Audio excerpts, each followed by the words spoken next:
কথাটা শুনে তপনের চোখ মার্বেল হয়ে গেল। নতুন মেসোমশাই মানে যার সঙ্গে এই কদিন আগে তপনের ছোট মাসির বিয়ে হয়ে গেল দেদার ঘটাপটা করে, সেই তিনি নাকি বই লেখেন। সে সব বই নাকি ছাপাও হয়।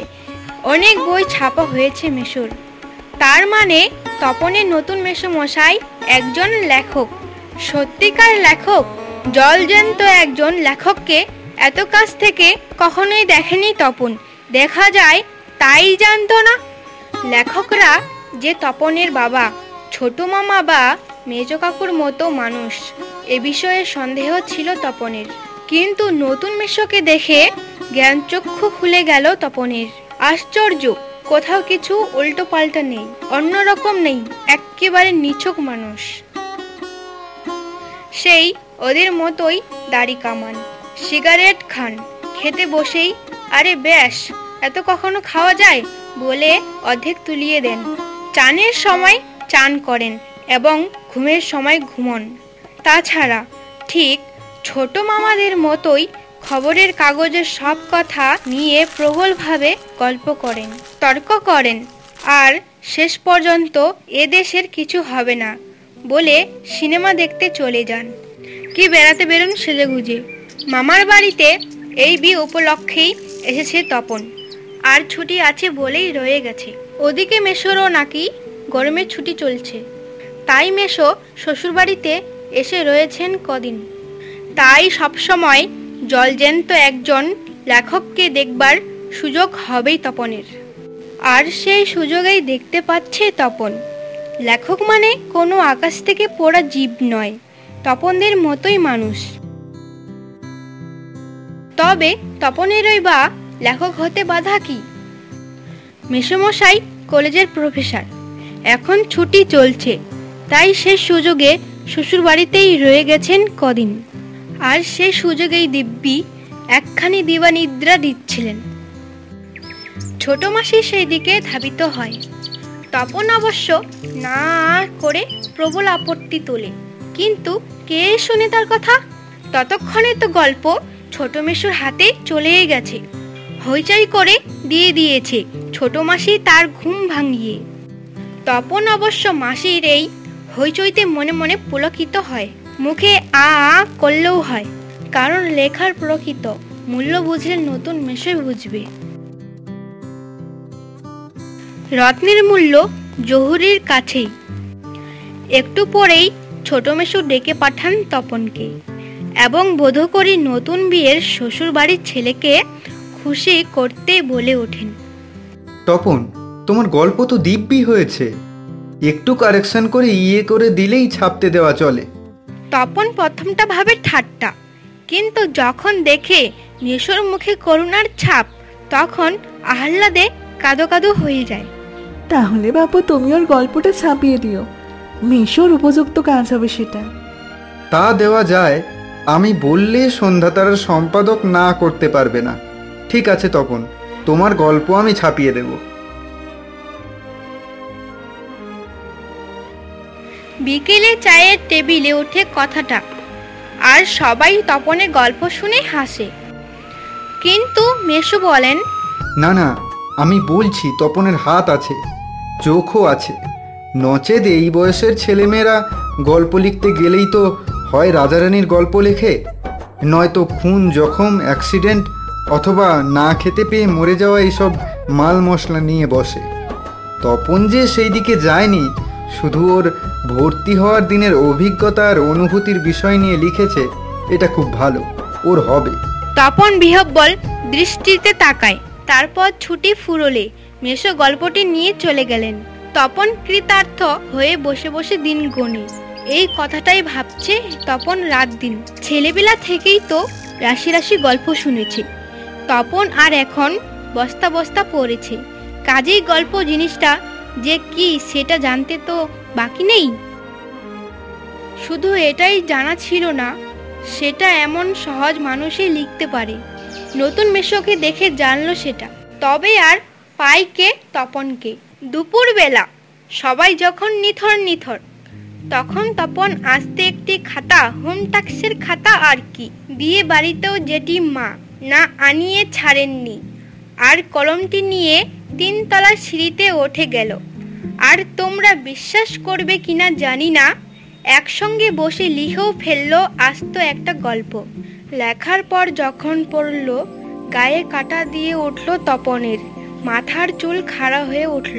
একই ব্যাপার, এই যে সত্যি হুবহু গল্পের মতোই লাগছে, তার মানে সত্যিই একটা গল্প লিখে ফেলেছি তপন। তার মানে তপনকে এখন লেখক বলা চলে।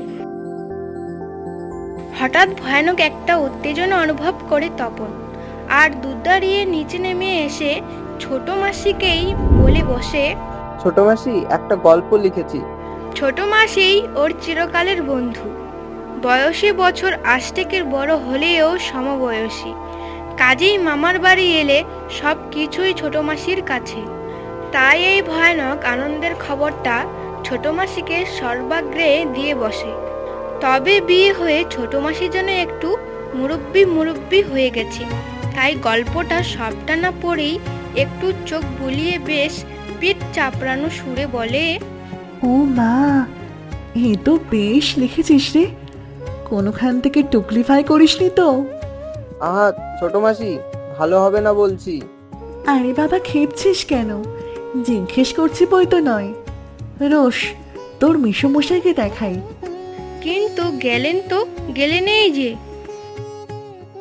কোথায় গল্পের সেই ৮-৭ ছাপার অক্ষরে গাথা চেহারাটি, যার জন্যে হাঁ করে আছে তপন। মামার বাড়ি থেকে বাড়িতে চলে এসেও এদিকে বাড়িতে তপনের নাম হয়ে গেছে কবি, সাহিত্যিক, কথাশিল্পী। আর উঠতে বসতে ঠাট্টা করছে, তোর হবে, হ্যাঁ বাবা তোর হবে। তবু এসব ঠাট্টা তামাশার মধ্যেই তপন আরও 2-3টের গল্প লিখে ফেলেছে। ছুটি ফুরিয়ে এসেছে, হোম টাস্ক হয়ে ওঠেনি, তবু লিখছে, লুকিয়ে লিখছে, যেন নেশায় পেয়েছে। তারপর ছুটি ফুরলো, রীতিমতো পড়া শুরু হয়েছে। প্রথম গল্পটি সম্পর্কে একেবারে আশাছাড়া হয়ে গেছে। বিষণ্ণ মন নিয়ে বসে আছে, এমন সময় ঘটল সেই ঘটনা। ছোট মাসি আর মেশো একদিন বেড়াতে এলো, হাতে এক সংখ্যা সন্ধ্যা তারা। কেন, কি কারণে, সন্ধ্যা তারা নিয়ে কেন?